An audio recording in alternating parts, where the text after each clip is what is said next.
بسم الله الرحمن الرحيم. إن الحمد لله نحمده ونستعينه ونستغفره ونعوذ بالله من شرور أنفسنا ومن سيئات أعمالنا. من يهده الله فلا مضل له ومن يضلل فلا هادي له. أشهد أن لا إله إلا الله وحده لا شريك له وأشهد أن محمدا عبده ورسوله. أما بعد. அன்பின் இஸ்லாமிய சகோதரர்களே, அல்லாஹ்வின் நல்லடியார்களே, தொடராக நாம் சூரத்துல் பக்ராவுடைய விளக்கங்களை பார்த்து வருகின்றோம். அதன் அடிப்படையில் சென்ற வகுப்பிலே சூரத்துல் பக்ராவை ஓதக்கூடியவர்களுக்கு கிடைக்கக்கூடிய நன்மைகள் என்ன என்பதை பார்த்தோம். அதிலே சூரத்துல் பக்ரா ஓதப்படக்கூடிய வீட்டிலிருந்து ஷைத்தான் விரண்டோடுவான் என்ற செய்தி, அதே போன்று சூரத்துல் பக்ராவை ஓதுவது பரக்கத்தை ஏற்படுத்தும், அதை ஓதாமல் விட்டு விடுவது நஷ்டத்தை ஏற்படுத்தும் என்ற செய்தி, அதே போன்று சூரத்துல் பக்ராவை எவர்கள் ஓதக்கூடியவர்களாக இருக்கிறார்களோ அவர்களுக்காக அந்த சூரத்துல் பக்ரா மறுமை நாளில் அல்லாஹ்விடம் மன்றாடும் என்ற செய்தி போன்ற சிறப்புகளை பார்த்தோம். அதற்கு அடுத்ததாக சூரத்துல் பக்ராவிலே உள்ளடங்கி இருக்கக்கூடிய விடயங்கள் என்ன என்பதை பார்த்தோம். அந்த அடிப்படையில் சூரத்துல் பக்ராவிலே அல்லாஹ் தஆலா எந்தெந்த வகையான மனிதர்களை பற்றி பேசியிருக்கின்றான், அதே போன்று யாருடைய சம்பவங்களை பற்றி அல்லாஹ் சூரத்துல் பக்ராவிலே பேசியிருக்கின்றான் என்பதை பார்த்தோம். அதே போன்று சூரத்துல் பக்ராவிலே சொல்லப்பட்ட இபாதத்துகள் என்ன, சூரத்துல் பக்ராவிலே சொல்லப்பட்ட குடும்ப வாழ்க்கையோடு சம்பந்தப்பட்ட சட்டதிட்டங்கள் என்ன, சூரத்துல் பக்ராவிலே சொல்லப்பட்ட கொடுக்கல் வாங்கலோடு சம்பந்தப்பட்ட சட்டதிட்டங்கள் என்ன போன்றவற்றை சுருக்கமாக நாங்கள் பார்த்தோம். இன்ஷா அல்லாஹ் இன்றைய வகுப்பிலே சூரத்துல் பக்ராவுடைய தெளிவுரையை ஆரம்பம் செய்கின்றோம். அல்லாஹ் தஆலா சூரத்துல் பக்ராவை எல்லா சூறாக்களையும் போன்று பிஸ்மில்லாஹிர் ரஹ்மானிர் ரஹீம் என்ற அந்த வசனத்தை கொண்டு ஆரம்பம் செய்கிறான்.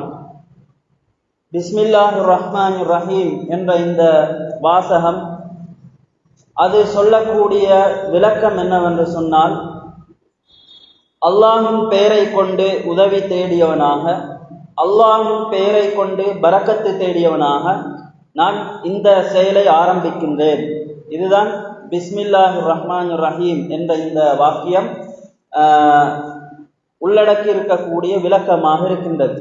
ஒருவர் சாப்பிடுவதற்கு முன்னால் பிஸ்மில் சொல்லி சாப்பிட்டால் அதனுடைய விளக்கம் என்ன? அதாவது அல்லாஹுடைய பெயரை கொண்டு உதவி தேடியவனாக, அல்லாஹுடைய பெயரை கொண்டு பரக்கத்து தேடியவனாக நான் சாப்பிடுகிறேன். ஒருவர் பிரயாணம் செய்யும் போது வாகனத்திலே ஏறுகின்ற போது பிஸ்மில் சொல்லக்கூடியவராக இருந்தால் அதனுடைய விளக்கம் என்னவென்றால், நான் அல்லாஹுடைய பெயரை கொண்டு உதவி தேடியவனாக, அல்லாஹுடைய பெயரை கொண்டு பரக்கத்து தேடியவனாக இந்த பயணத்தை நான் மேற்கொள்கிறேன் என்பது அதனுடைய விளக்கமாக இருக்கிறது. ஒருவர் ஒன்றை எழுதுவதற்கு முன்னால் பிஸ்மில்லாஹிர் ரஹ்மானிர் ரஹீம் என்று குறிப்பிடுகிறார் என்று சொன்னால் அதனுடைய விளக்கம் என்ன? அதாவது நான் அல்லாஹுடைய பெயரை கொண்டு உதவி தேடியவனாக, அல்லாஹுடைய பெயரை கொண்டு பரக்கத்து தேடியவனாக இதை எழுதுகிறேன் என்பது அதனுடைய பொருளாக இருக்கின்றது. இப்படி எந்த செயலை நாம் செய்கிறோமோ அதற்கு முன்னால நாங்கள் பிஸ்மில்லா சொன்னால் அதனுடைய அர்த்தம் அல்லாஹுடைய பெயரை கொண்டு உதவி தேடியவனாக, அல்லாஹுடைய பெயரை கொண்டு பரக்கத்து தேடியவனாக இந்த செயலை நான் செய்கிறேன் என்பதுதான் பிஸ்மில்லாஹிர் ரஹ்மானிர் ரஹீம் என்ற வாக்கியத்துடைய விளக்கமாக இருக்கின்றது. அல்லாஹ் தஆலா அல் குர்ஆனிலே எல்லா சூறாக்களையும் பிஸ்மிலை கொண்டு ஆரம்பிப்பதை போன்று சூரத்துல் பக்ராவையும் பிஸ்மிலை கொண்டு ஆரம்பித்திருக்கின்றான். அல் குர்ஆனிலே வரக்கூடிய சூறாக்களிலே சூரத்து தௌபாவிலே பிஸ்மில் இடம்பெறவில்லை. 114 சூறாக்களிலும் சூரத்து தௌபாவிலே பிஸ்மில் இடம்பெறவில்லை. மற்ற 113 சூறாக்களுடைய ஆரம்பத்திலும் அல்லாஹ் பிஸ்மிலை குறிப்பிட்டு இருக்கிறான். அப்ப சூரத்து தௌபாவிலே ஏன் பிஸ்மில் சொல்லப்படவில்லை என்பதில் சில கருத்துக்கள் சொல்லப்படுகின்றன. சூரத்து தௌபாவிலே பிஸ்மில் கிடையாது என்பதில் எல்லா இமாம்களும் எல்லா முஸ்லிம்களும் ஒன்றுபட்டு இருக்கின்றார்கள். ஆனால் சூரத்து தௌபாவிலே ஏன் பிஸ்மில்லா சொல்லப்படவில்லை? அதிலே ஒவ்வொருவரும் சில விளக்கங்களை கூறுகின்றார்கள். சிலர் சொல்லும் போது சூரத்து தௌபாவுடைய ஆரம்பத்திலே அல்லாஹ் இணை வைப்பாளர்களை பற்றி தான் கூறுகிறான். அப்ப அது இணை வைப்பாளர்களை பற்றி அல்லாஹ் குறிப்பிடுவதால் அல்லாஹ் பிஸ்மில்லாவை சொல்லல என்று சில அறிஞர்கள் சொல்லுகின்றார்கள்.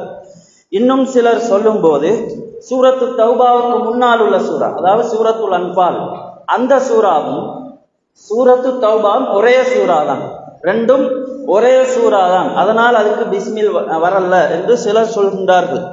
அதே போன்று இன்னும் சிலர் சொல்லும் போது சூரத்துல் அன்பால்ல வரக்கூடிய சம்பவங்களும் சூரத்து தௌபால வரக்கூடிய சம்பவங்களும் ஒரே மாதிரியான சம்பவங்களாகத்தான் இருக்கின்றது. அப்ப அதனால அங்க பிஸ்மில் சொல்லப்படல என்று இன்னும் சிலர் சொல்லுகின்றார்கள்.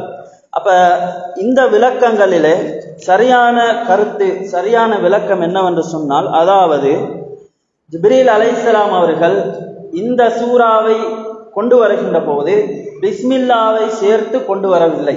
ஜிப்ரீல் அலைஹிஸ்ஸலாம் அவர்கள் இந்த சூறாவை இறக்குகின்ற போது, நபியின் மீது கொண்டு வருகின்ற போது, அங்கே அவர் பிஸ்மில்லாவோடு சேர்த்து அதை கொண்டு வரவில்லை. அப்ப அல்லாஹு தஆலா அல்லாஹின் மூலம் ஜிப்ரீல் அலைஹிஸ்ஸலாம் அவர்கள் இந்த சூறாவை இறக்குகின்றார்கள். சூரத்து தௌபாவை இறங்குகின்ற போது அங்கே பிஸ்மில் சொல்லப்படவில்லை. ஜிப்ரீல் அலைஹிஸ்ஸலாம் அவர்கள் பிஸ்மிலோடு இந்த சூறாவை கொண்டு வரவில்லை. இந்த கருத்தை இமாம் குர்துபி ரஹ்மத்துல்லாஹி அவர்கள் சரி காண்கின்றார்கள். ஏனென்று சொன்னால் சூரத்து தௌபாவிலே பிஸ்மில்லா இடம்பெற்றிருக்கும் என்றால் நிச்சயம் அது பாதுகாக்கப்பட்டிருக்கும். குர்ஆனை பொறுத்த மட்டில் அதை பாதுகாப்பதாக அல்லாஹ் பொறுப்பெடுத்திருக்கிறான். இப்ப சூரத்து தௌபாவில பிஸ்மில் இருக்குமாக இருந்தால் அதை அல்லாஹ் பாதுகாத்திருப்பான். அப்ப பிஸ்மில் இல்லை என்று சொன்னால் என்ன அர்த்தம்? ஜிப்ரீல் அலைஹிஸ்ஸலாம் அவர்கள் வஹி அந்த சூறாவை நபிக்கு கொண்டு வருகின்ற போது பிஸ்மிலோடு அவர்கள் வரல, பிஸ்மில் என்ற வசனத்தை அவர் கொண்டு வரல. அப்ப ஏன் பிஸ்மில் என்ற வசனத்தை அவர் கொண்டு வரல? அது அல்லாஹ் மட்டுமே அறிந்தவனாக இருக்கிறான். அப்ப ஜிப்ரீல் அலைஹிஸ்ஸலாம் அவர்கள் இந்த சூறாவை இறக்குகின்ற போதே பிஸ்மில் இல்லாமல் தான் இந்த சூரத்து தௌபாவை கொண்டு வந்தார்கள் என்ற செய்தியைத்தான் உலமாக்கள் சரிகாணக்கூடிய ஒரு செய்தியாக இருந்து கொண்டு இருக்கின்றது. அதே போல் அன்புக்குரியவர்களே, அல்லாஹ் நல்லடியார்கள், அல்லாஹு தஆலா இப்படி அல் குர்ஆனுடைய சூறாக்களை பிஸ்மில் சொல்லி ஆரம்பிப்பதன் மூலம் நாம் ஒன்றை விளங்கிக் கொள்ளலாம். நாம் ஏதாவது ஒன்றை ஆரம்பிக்கும் போது, குறிப்பாக ஏதாவது ஒன்றை எழுதுகின்ற போது அதனுடைய ஆரம்பத்தில் நாங்கள் பிஸ்மில் குறிப்பிட வேண்டும் என்ற ஒரு வழிகாட்டலை அல்லாஹ் சொல்லி தருகிறான். எல்லா சூறாக்களுக்கு முன்னால அல்லாஹ் பிஸ்மில்லாஹிர் ரஹ்மானிர் ரஹீம் என்ற இந்த வசனத்தை பயன்படுத்துவது எங்களுக்கு சொல்லக்கூடிய விடயம். நாமும் எதையாவது ஒன்றை எழுதுகின்ற போது அதற்கு முன்னால் பிஸ்மில்லாஹிர் ரஹ்மானிர் ரஹீம் என்று எழுதுவது மார்க்கத்திலே விரும்பத்தக்க ஒன்றாக இருக்கின்றது என்பதையும் நாம் இதிலிருந்து புரிந்து கொள்ளலாம். நாங்கள் இதற்கான ஆதாரங்களை பார்க்கின்ற போது நபி சுலைமான் அலைஹிஸ்ஸலாம் அவர்கள் சபா நாட்டு அரசிக்கு ஒரு கடிதம் எழுதுகின்றார்கள். அந்த கடிதத்தில் கூட அவர்கள் பிஸ்மில்லாஹிர் ரஹ்மானிர் ரஹீம் என்று எழுதக்கூடியதை அல்லாஹ் சொல்லி காட்டுகிறான். இன்னஹு மின் சுலைமான் வ இன்னஹு பிஸ்மில்லாஹிர் ரஹ்மானிர் ரஹீம். அந்த சபா நாட்டு அரசி கூறுகின்றால் சுலைமானிடமிருந்து ஒரு கடிதம் வந்து இருக்கிறது, அதிலே பிஸ்மில்லாஹிர் ரஹ்மானிர் ரஹீம் என்று போடப்பட்டு இருக்கிறது என்று சபா நாட்டு அரசி சொன்னதாக அல்லாஹு தஆலா சொல்லி காட்டுகிறான். இப்ப நபிமார்களுடைய வழிமுறையாகவும் இது இருக்கின்றது. ஒன்றை எழுதுகின்ற போது ஆரம்பத்திலே பிஸ்மில் குறிப்பிடுவது நபிமார்களுடைய வழிமுறையாக இருக்கின்றது. நபிகளார் ஸல்லல்லாஹு அலைஹி வஸல்லம் அவர்களும் கூட ஹெர்கல் மன்னன், அதே போன்று கைசருடைய மன்னன், இப்படியான மன்னர்களுக்கு கடிதங்களை எழுதுகின்ற போது பிஸ்மில்லாஹிர் ரஹ்மானிர் ரஹீம் என்று குறிப்பிடுவார்கள். கடிதத்துடைய ஆரம்பத்திலேயே பிஸ்மில்லாஹிர் ரஹ்மானிர் ரஹீம் என்று குறிப்பிடுவார்கள். குறிப்பிட்டு விட்டு மின் முஹம்மது அப்துல்லாஹி வ ரசூலிஹி, இந்த கடிதம் அல்லாஹ்வுடைய அடியாரும் அல்லாஹ்வுடைய தூதருமாகிய முஹம்மதிடமிருந்து என்று கடிதத்தை ஆரம்பிப்பார்கள். இப்ப அவர்கள் மன்னர்களுக்கு எழுதிய கடிதங்களில் கூட ஆரம்பத்தில் பிஸ்மில்லாஹிர் ரஹ்மானிர் ரஹீம் என்று குறிப்பிடுகின்றார்கள். எனவே நாமும் ஒன்றை எழுத ஆரம்பிக்கின்ற போது பிஸ்மில்லாஹிர் ரஹ்மானிர் ரஹீம் என்ற இந்த வசனத்தை கொண்டு ஆரம்பிப்பது அல்லாஹ் தஆலா எங்களுக்கு காட்டி தந்த, நபிமார்கள் காட்டி தந்த ஒரு சிறந்த ஒரு வழிமுறையாக இருந்து கொண்டிருக்கின்றது. அடுத்த விடயமாக இந்த பிஸ்மில்லாஹிர் ரஹ்மானிர் ரஹீம் என்ற இந்த வசனம் அல்லாஹ்வுடைய 3 பெயர்களை எங்களுக்கு சொல்லுகின்றது. இந்த வசனத்திலே அல்லாஹ்வுடைய 3 பெயர்கள் இருக்கின்றன. முதலாவது அல்லாஹ் என்ற பெயர். இந்த அல்லாஹ் என்ற பெயரை பொறுத்தமட்டு அகிலத்தாரின் இரட்சகன் அவனுக்கு சொல்லப்படக்கூடிய பெயராக இருக்கின்றது. அல்லாஹ் என்ற பெயரை வேறு யாருக்கும் வைத்துக் கொள்ள முடியாது. அல்லாஹுக்குரிய பெயர் அகிலத்தாரின் இரட்சகனாகி அந்த அல்லாஹுவை அறிவிக்கக்கூடிய பெயராக இருக்கின்றது. இந்த அல்லாஹ் என்ற சொல்லுக்கு வணங்கப்படக்கூடியவன் என்ற கருத்து வழங்கப்படுகிறது. வணங்கப்படக்கூடியவன், வணக்கத்துக்கு தகுதியானவன் என்ற பொருள் இந்த அல்லாஹ் என்ற அரபு சொல்லுக்கு வழங்கப்படுகின்றது என்பதையும் நாங்கள் பார்க்கலாம். அதே போன்று இந்த பிஸ்மில்லாஹிர் ரஹ்மானிர் ரஹீமிலே சொல்லப்பட்ட அல்லாஹ்வுடைய இரண்டாவது பண்பு ரஹ்மான் என்ற பண்பாகும். மூன்றாவது பண்பு ரஹீம் என்ற பண்பாகும். இந்த ரஹ்மான் ரஹீம் என்ற இந்த பண்புகளை பொறுத்தமட்டில், அதாவது அல்லாஹ்வுடைய இரக்கத்தை அறிவிக்கக்கூடிய பெயர்களாகும், பண்புகளாகும். அல்லாஹ்வுடைய இரக்கம், அல்லாஹ் இரக்கமானவன் என்பதை சொல்லக்கூடிய பெயர்கள் தான் ரஹ்மானும் ரஹீமும். ஆனாலும் ரெண்டுக்கும் இடையில சின்ன வித்தியாசம் இருக்கிறது என்பதையும் உலமாக்கள் சொல்லி இருக்கின்றார்கள். ரஹ்மான் என்றாலும் இரக்கத்தோடு சம்பந்தப்பட்ட ஒன்றுதான், ரஹீம் என்றாலும் அல்லாஹுடைய இரக்கத்தோடு சம்பந்தப்பட்ட ஒன்றுதான். ஆனாலும் இரண்டுக்கும் இடையில் சிறிய வித்தியாசம் இருக்கிறதையும் நாங்கள் புரிந்து கொள்ள வேண்டும். ரஹ்மான் என்ற அல்லாஹுடைய பெயர் அதாவது விசாலமான இரக்கமுடையவன் என்ற பொருளை தருகிறது. விசாலமான இரக்கத்தை உடையவன், அல்லாஹ்வுக்கு இரக்கம் என்ற ஒரு பண்பு இருக்கிறது என்பதை சொல்லக்கூடியதான் ரஹ்மான் என்ற பெயர். ரஹ்மான் என்றால் என்ன கருத்து? அல்லாஹ்வுக்கு இரக்கம் என்ற பண்பு இருக்கிறது. அந்த இரக்கம் எப்படிப்பட்டது? விசாலமானது. நானும் நீங்களும் காட்டக்கூடிய இரக்கத்தை போன்றதல்ல, அல்லாஹ்வுடைய இரக்கம் விசாலமானது. இதை அறிவிக்கக்கூடியதான் ரஹ்மான் என்ற பெயர். ரஹீம் என்றால் அதனுடைய விளக்கம் என்னென்று சொன்னால், அந்த இரக்கத்தை அல்லாஹ் தான் நாடியவர்களுக்கு காட்டுவான். அல்லாஹ் எல்லாருக்கும் இரக்கம் காட்டணும், தான் நாடியவர்களுக்கு இரக்கம் காட்டுவான். அல்லாஹு தஆலா நாடியவர்களுக்கு இரக்கம் காட்டும். அதுதான் ரஹீமுடைய பொருளாக இருக்கின்றது. அப்ப அல்லாஹ்வுக்கு இரக்கம் காட்டுதல் என்ற பண்பு இருக்கிறது, அது ரஹ்மான். அந்த இரக்கத்தை அல்லாஹ் நாடியவர்களுக்கு தான் காட்டுவான், அது ரஹீம். இப்படி உலமாக்கள் ரஹ்மானையும் ரஹீமையும் பிரித்து சொல்லுகின்றார். ரஹ்மான் என்றால் அல்லாஹ்வுக்கு இரக்கம் என்ற பண்பு இருக்கிறது, அடிப்படையிலே அல்லாஹ்வுக்கு இரக்கம் என்ற பண்பு இருக்கிறது.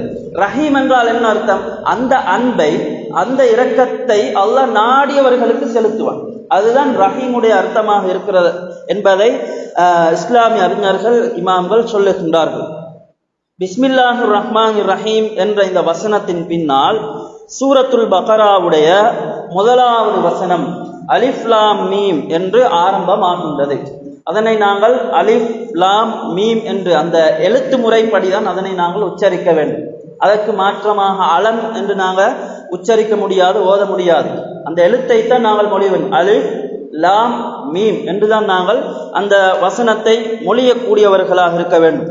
இப்படி சில சூறாக்களுடைய ஆரம்பத்தில் நாங்கள் பார்க்கலாம், குர்ஆனை ஓதும் போது நாங்கள் பார்க்கலாம். சில சூறாக்களுடைய ஆரம்பத்தில் அலிஃப் லாம் மீம், அலிஃப் லாம் ரா, அதே போன்று தாஹா, யாசீன், அதே போன்று காஃப், ஹா, யா, ஐன், சாத், அதே போன்று ஹாமீம். இப்போ குர்ஆனை ஓதும் போது சில சூறாக்களுடைய ஆரம்பத்திலே சில எழுத்துக்கள் ஹாமீம் என்று, யாசீன் என்று, தாஹா என்று, அலிஃப் லாம் மீம் என்று, இப்படி சில சூறாக்களுடைய ஆரம்பத்தில் நாங்கள் பார்க்கலாம்.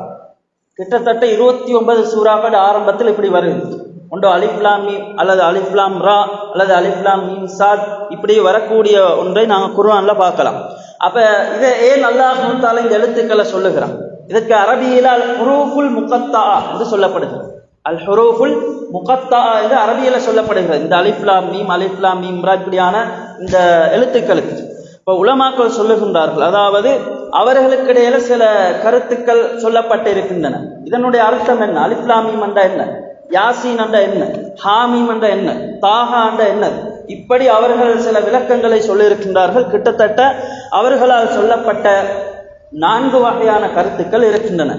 அதுல முதலாவது கருத்து என்னென்றால், அல்லாஹ் சொன்ன இந்த எழுத்துக்கள் அலிஃப் லாம் மீம், இந்த யாசீன், தாஹா, இதுக்கு அர்த்தம் இருக்கிறது, இதுக்கு கருத்து இருக்கிறது என்று அவர்கள் சொல்லுகிறார்கள். அந்த கருத்து என்ன என்பதிலும் அவர்கள் முரண்பட்டு இருக்கின்றார்கள். சிலர் சொல்லுகின்றார் அது சூராவுடைய பேர் என்று சொல்லுகின்றார்கள், இன்னும் சிலர் சொல்லுகின்றார்கள் அது அல்லாஹுடைய பேர் என்று சொல்லுகின்றார்கள். இப்படி ஒரு கருத்து சொல்லப்படுகிறது.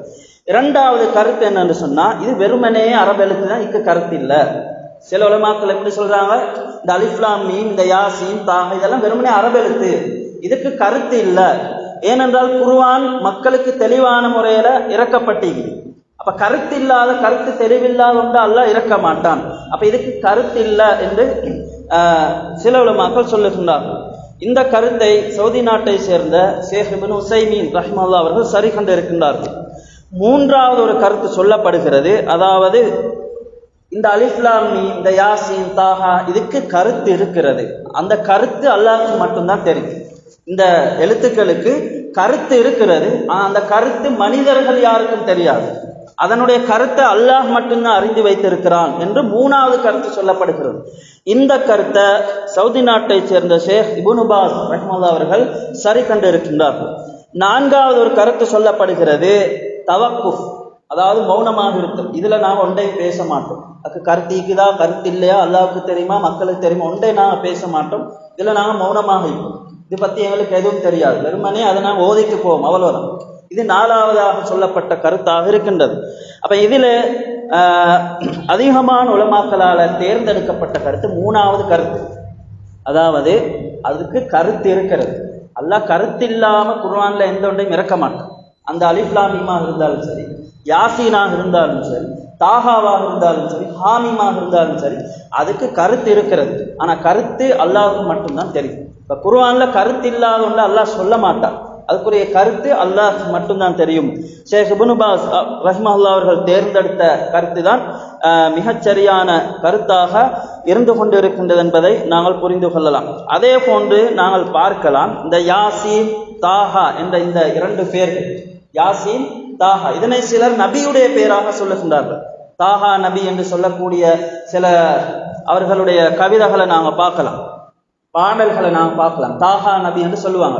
அவங்க நினைக்கிறாங்க அது நபியுடைய ஒரு பேர் என்று. தாஹாண்டா அது முகமது ஸல்லல்லாஹு அலைஹி வஸல்லமோட பேர், யாசீன் என்பது அது நபியுடைய பேர் என்று நினைக்கிறாங்க. உண்மையிலே நபிக்கு சொல்லப்பட்ட பெயர் அல்ல அது. அதனுடைய கருத்து அல்லாஹ்வுக்கு தான் தெரியும்.